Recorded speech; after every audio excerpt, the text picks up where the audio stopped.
मित्रांनो, मी आज तुमच्यासाठी घेऊन येत आहे practice set 7.1 class 9 maths second part. Third question, draw the coordinate system on a plane and plot the following point. हे दिलेले बिंदू आहेत, आपल्याला ग्राफ पेपरवर कोऑर्डिनेट सिस्टीम दाखवायचे आहेत. तर सोल्युशनमध्ये आपल्याला लिहायचे plot the given point on a graph paper using a coordinate system.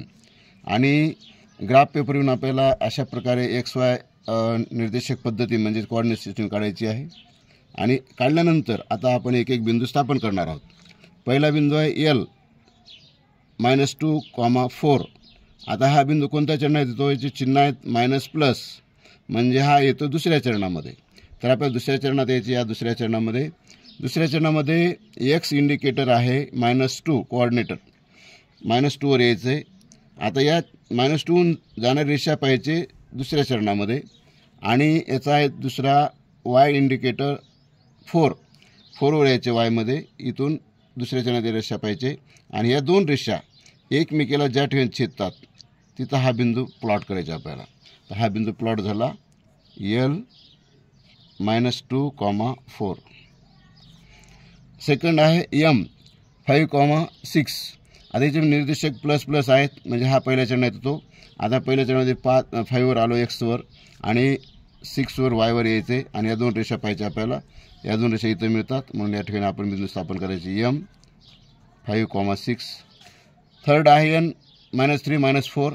ह्याचे साईन आहेत मायनस मायनस, म्हणजे हा तिसऱ्या चरणात येतो. तिसऱ्या चरणात येते -3 वर यायचे X ॲक्सिसवर, -4 वर यायचे Y ॲक्सिसवर. आणि ह्या these two lines cross hair, म्हणजे या दोन रेषा इथं छेदतात, म्हणून या ठिकाणी हा पॉईंट प्लॉट करायचा आपल्याला N -3, -4. तर हा P बिंदू 2, -3, म्हणजे हा चौथ्या चरणात, कारण चिन्ह आहेत प्लस मायनस, म्हणून या ठिकाणी आपण 2 आणि हा -3 या ठिकाणी बिंदू स्थापन करायचे. P 2, -3. Q आहे 6, -5, म्हणजे प्लस मायनस, हा देखील चौथ्या चरणात येतो. या ठिकाणी 5, 6 आणि या ठिकाणी -5 या ठिकाणी क्रॉस झालं आहे रेषा.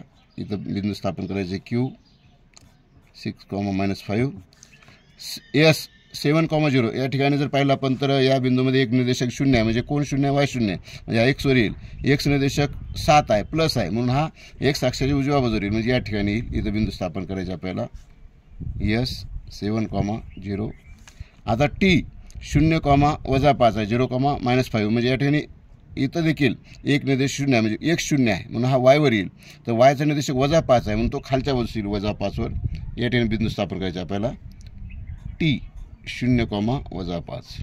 अशा पद्धतीनं हे बिंदू स्थापन करता येतात. तर याच्या आधीचे प्रश्न पाहण्यासाठी मागील व्हिडिओ पहा आणि समजून घ्या. आणि माझ्या व्हिडिओला लाईक आणि शेअर करा आणि चॅनलला सबस्क्राईब करा.